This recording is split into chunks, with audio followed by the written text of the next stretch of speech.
الله من شرور أنفسنا ومن سيئات أعمالنا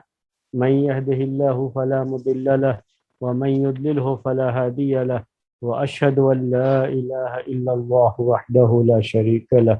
وأشهد أن محمدا عبده ورسوله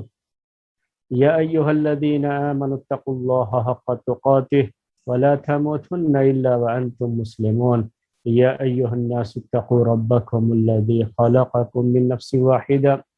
وخلق منها زوجها وبث منهما رجالا كثيرا ونساء واتقوا الله الذي تساءلون به والأرحام إن الله كان عليكم رقيبا يا أيها الذين آمنوا اتقوا الله وقولوا قولا سديدا يصلح لكم أعمالكم ويغفر لكم ذنوبكم ومن يطع الله ورسوله فقد فاز فوزا عظيما أما بعد فإن خير الحديث كتاب الله وخير الهدي هدي محمد صلى الله عليه وسلم وشر الأمور محدثاتها وكل محدثة بدعة وكل بدعة ضلالة وكل ضلالة في النار. محترم بھائیو، قربانی کے مسائل آپ کی خدمت میں پیش کیے جا رہے ہیں۔ آج قربانی کے جانور کے تعلق سے چند مسائل کا ذکر انشاءاللہ آپ کے سامنے پیش ہوگا۔ سب سے پہلے قربانی، جن جانوروں کی قربانی ادا کرنا منع کیا گیا عیب کی وجہ سے، تو کون سے عیوب ہیں جن کا ذکر خاص طریقے سے احادیث میں موجود ہے، اور اس طرح کے عیوب والے جانور، یعنی جن جانوروں میں یہ عیب پایا جاتا ہے، ایسے جانوروں کی قربانی کرنا صحیح نہیں ہے، اس کا ذکر آج کے اس درس میں انشاءاللہ آئے گا۔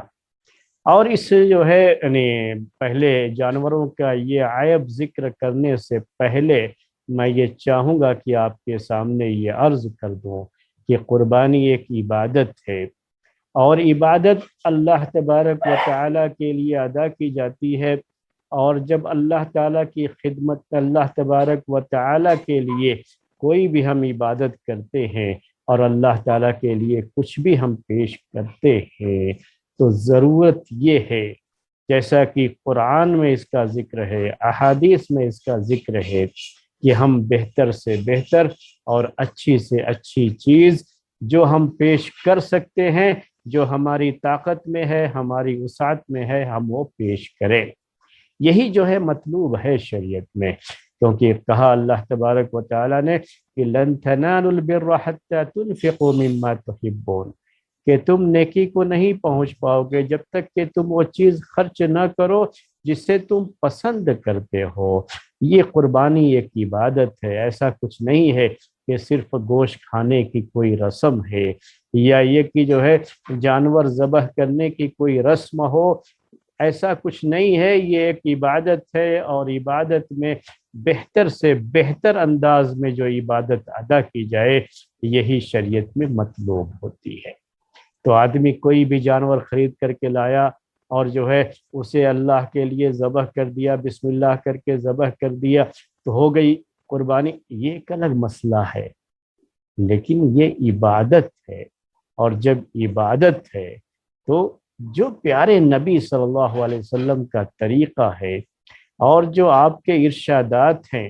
اور اسی طریقے سے جو اللہ تبارک و تعالیٰ کو چیز محبوب ہے، پسندیدہ ہے، ان سب کی رعایت اس میں کرنی ہے۔ ہم گھر میں کھانے کے لیے، لوگوں کی دعوت کے لیے ہم یہ جانور ذبح نہیں کر رہے ہیں۔ یہ الگ بات ہے کہ یہ جانور کا اور اس جانور کا پورا گوشت ہمارے ہی استعمال میں آتا ہے، ہمیں خود کھانا ہوتا ہے، دوسروں کو کھلانا ہوتا ہے، یہ ایک الگ بات ہے، لیکن ہے یہ عبادت۔ اسی لیے عیبدار جانور کی قربانی کرنے سے پرہیز کرنا چاہیے، اور بہتر سے بہتر جانور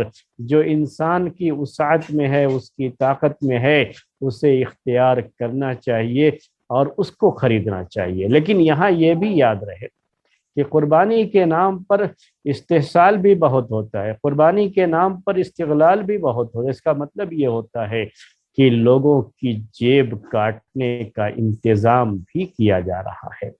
اور باقاعدہ ایسی کوششیں ہوتی ہیں کہ جانور کے ساتھ کچھ ایسا کیا جائے، تھوڑا اچھا جانور ہے، دیکھنے میں اچھا لگ رہا ہے، تو مارکیٹ ریٹ سے بہت زیادہ جو ہے ریٹ بڑھا کر کے اس کی بولی لگائی جاتی ہے، اسے بیچنے کی کوشش کی جاتی ہے۔ تو جو لوگ قربانی کے نام پر پیسہ لوٹنے کی دکانیں چلا رہے ہیں، ان کے لیے بھی یہ چیز غیر مناسب ہے۔ قربانی کے لیے اچھے سے اچھا جانور آدمی خریدے، لیکن اس کے نام پر لوگوں کی جیب ہلکی کرنے کی کوشش کرنا یہ بھی غلط ہے شریعت کے لحاظ سے۔ جیسا مارکیٹ ریٹ ہوتا ہے، جیسی ویلیو ہے اس کے لحاظ سے اس کا ریٹ لگنا چاہیے۔ ایسا نہیں ہے کہ تھوڑا خوبصورت دیکھنے میں اچھا لگ رہا ہے تو اب اس کا ریٹ بہت زیادہ بڑھا دیا گیا، دگنا تین گنا ریٹ جو ہے لینا شروع کر دیا۔ تھوڑا جو ہے موٹا تازہ ہے تو ٹھیک ہے، موٹے تازے جانور کی جو قیمت بنتی ہے عام لحاظ سے، اسی لحاظ سے جو ہے کہ تھوڑا بہت بڑھا کر کے بھی لے رہے ہیں تو اتنا مسئلہ نہیں، لیکن یہاں دگنے تین گنے کی قیمت پر بیچنے کا جو ہے ہم نے دیکھا رواج جو ہے، اور لوگ اپنی شان کے لیے زیادہ سے زیادہ پیسے خرید کر کے جو اس طرح کے جانور خریدتے بھی ہیں، تو یہ سب جو ہے یہ بھی شریعت کی روح کے خلاف ہے یہ چیز، اور ایسا بھی نہیں ہونا چاہیے، یہ بھی جو ہے ذہن میں رکھنا چاہیے۔ تو میں آپ سے یہ کہہ رہا تھا کہ اچھے سے اچھا جانور خریدیں، یہ اچھی بات ہے، لیکن لوگ جو ہے جب اچھے سے اچھا جانور خریدنے جائیں تو خواہ ان جانوروں کی قیمت بہت زیادہ بڑھا کر کے لوگوں کی جیب خالی کرانے کی جو کوشش ہوتی ہے لوگوں کی طرف سے، اور یہ کوشش ہمارے اپنے بہت سارے بھائیوں کی طرف سے جو ہوتی ہے، یاد رکھیں یہ جو ہے غلط چیز ہے۔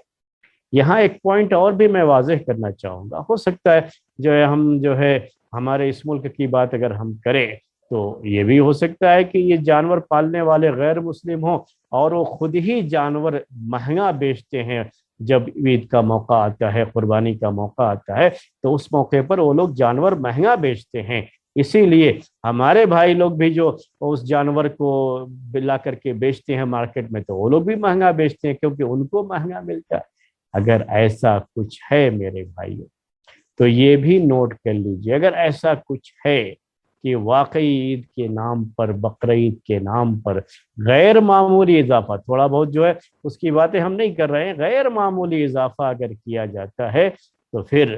مسلم تنظیموں کو، ذمہ داروں کو، اور جو ہے جن کی باتیں سماج میں، معاشرے میں سنی جاتی ہیں، ایسے لوگوں کو میٹنگ کر کے باقاعدہ یہ طے کر لینا چاہیے کہ ہم جانور کو جو اس کی قیمت ہوتی ہے اس سے زیادہ قیمت دے کر کے نہیں خریدیں گے۔ اس کے بعد دیکھیے کیسے جو ہے وہ مہنگے بکتے، بالکل نہیں مہنگے بکیں گے،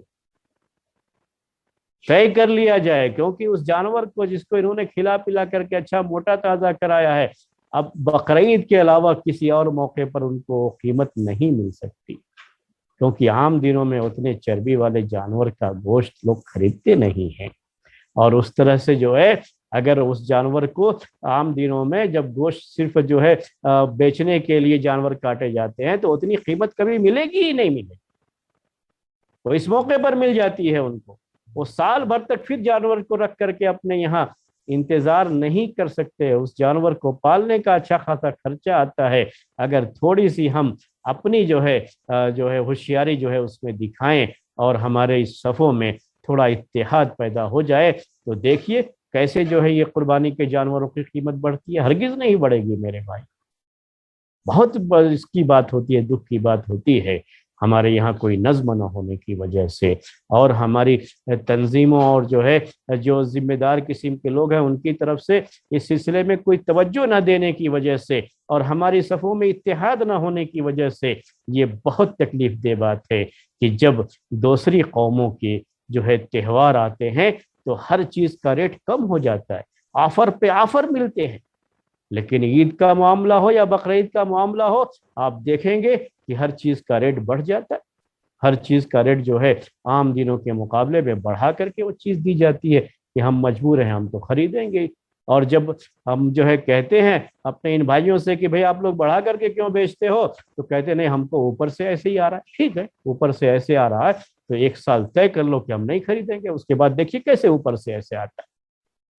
صرف 1 سال طے کر لو کہ کوئی نہیں خریدے گا، اگر جو ہے مارکیٹ ریٹ سے زیادہ ریٹ لگایا گیا تو کوئی نہیں خریدے گا۔ اپنی صفوں میں اتحاد پیدا کر کے ایک مرتبہ یہ طے کر لو، اس کے بعد دیکھو کبھی ریٹ نہیں بڑھے گا۔ بلکہ اس موقع پر چونکہ بہت کافی تعداد میں جانور بکتے ہیں، اور جب کسی بھی جو ہے تجارت کے اندر بڑی کافی مقدار میں کوئی چیز بکتی ہے تو اسی لحاظ سے ریٹ میں کمی بھی ہوتی ہے، آفر بھی ملتے ہیں۔ جیسا کہ آپ جانتے ہیں کہ مختلف جو ہے دوسری قوموں کے تہواروں کے موقع پر کتنی آفرز ملتے ہیں، کتنی چھوٹ ملتی ہے، اور سامان کتنے سستے بکتے ہیں اس وقت۔ یہ سب چیزیں ہیں، لیکن ہم تھوڑا سا اگر اپنی صفوں میں اتحاد پیدا کر کے تھوڑی سی دانش مندی دکھائیں تو یہ سب ان سب چیزوں پہ کنٹرول ہو سکتا ہے۔ تو یہ بات تو میں نے جو ہے مارکیٹ کے لحاظ سے کہہ دی ہے، اور یہ کسی کے خلاف کوئی بات نہیں ہے۔ یہ کیا ہے، بات صرف یہ ہے کہ ہمیں خود اپنے مسائل کو سمجھنا ہوگا، اور ہمیں اپنی صفوں میں اتحاد پیدا کر کے ہمارے جو مسائل ہیں ان مسائل کو حل کرنے کی کوشش کرنی چاہیے۔ اور اس کا بہت آسان طریقہ ہے۔ رمضان کے مہینے میں مشہور بات یہ ہے کہ جو ہے رمضان سے 2-4 دن پہلے بھی جو پھل جو فروٹ جو ہے بکتے ہیں، جن کا جو ریٹ ہوتا ہے اگر 20-30 روپیہ تھا پہلے، تو اچانک جو ہے رمضان میں 50 روپے ہو جاتا ہے۔ تو یہ چیزیں سوچنے کی ہیں، لوگ خریدتے ہیں، کھاتے ہیں، کوئی پرواہ نہیں۔ بھائی صاحب کیوں ایسا جو ہے، آپ طے کر لو 1 سال کی جو ہے اگر ریٹ زیادہ آیا تو نہیں خریدیں گے۔ یہ فروٹ سڑنے کی چیزیں ہیں، کہاں کتنے اسٹور میں لے جا کر کے بند کریں گے، نہ خریدیں آپ تو ان کی نانی مر جائے گی، اس کے بعد وہ خود بخود جو ہے اسے کم کر کے بیچنے کے لیے مجبور ہوں گے۔ سوچیں نا تھوڑا سا، جو کیوں بڑھا کر کے، ہم یہ بھی نہیں کہہ رہے ہیں کہ کسی کی اس سے فائدہ اٹھا کر کے ہم اس سے کم میں طلب کر دیں، جو مارکیٹ ریٹ ہے اسی ریٹ پر کیوں آخر جو ہے صرف رمضان کی وجہ سے، عید کی وجہ سے، کسی یا قربانی کی وجہ سے جانور کے ریٹ میں اضافہ ہوگا۔ تو یہ چیزیں سوچنے کی ہیں۔ اب میں آتا ہوں عیبدار جانور جن کی قربانی جائز نہیں ہے اس کے بیان کے تعلق سے۔ تو سب سے پہلے میرے بھائیوں اس سلسلے میں یہ بات نوٹ کیجئے کہ چند حدیثیں اس سلسلے میں آئی ہیں جن کے اندر بعض عیوب کا ذکر ہے، بعض عیب کا ذکر ہے کہ اگر جانور میں یہ عیب ہے تو اس کی قربانی جائز نہیں ہے۔ اس سلسلے کی ایک بالکل صحیح روایت جس پر سب کا اتفاق ہے، وہ روایت ہے برا بن عازب رضی اللہ تعالی عنہ کی۔ وہ کہتے ہیں کہ اللہ کے رسول صلی اللہ علیہ وسلم سے پوچھا گیا کہ کن جانوروں کی قربانی کرنے سے بچنا چاہیے، یعنی جب جانور خریدنے جاتے ہیں تو کون سے ایسے عیوب ہیں جن سے جو دیکھا جائے تو ان کو خریدنے سے، ان جانوروں کو خریدنے سے پرہیز کیا جائے، ایسے کون سے جانور ہیں؟ تو آپ نے اپنے ہاتھ سے اشارہ کیا 4 کا، کہ 4 عیب آپ نے ذکر کیا اور کہا کہ ایسا لنگڑا جانور جس کا لنگڑا پن بالکل واضح ہو۔ اسی طریقے سے آپ نے کہا ایسا جو ہے کانا جانور، ایک آنکھ کا جو ہے، جس کا بھینگا پن، جس کا کانا پن بالکل واضح ہو، اور آپ نے کہا ایسا بیمار جانور جس کی بیماری بالکل واضح ہو، یا ایسا کمزور لاگر دبلا پتلا جانور جس کی ہڈیوں میں گودا نہ ہو، جس پہ بالکل چربی نہ ہو، ایسا کمزور اور لاگر جانور، اس لاگر جانور کی بھی، کمزور جانور کی بھی قربانی، اس کو قربانی کے لیے نہ خریدا جائے۔ تو اس میں جو 4 طرح کے عیب کا ذکر ہے، تو بعض اہل علم نے اس پہ امت کا اجماع نقل کیا ہے، جیسے امام نووی رحمۃ اللہ علیہ، انہوں نے اس سلسلے میں اجماع نقل کیا ہے کہ ساری امت کا اجماع ہے، اتفاق ہے کہ یہ 4 عیب ایسے ہیں کہ اگر یہ پائے جاتے ہیں کسی جانور میں تو اس جانور کو قربانی کے لیے نہیں خریدا جا سکتا۔ یہ 4 جو ہے عیب، ایک کیا ہے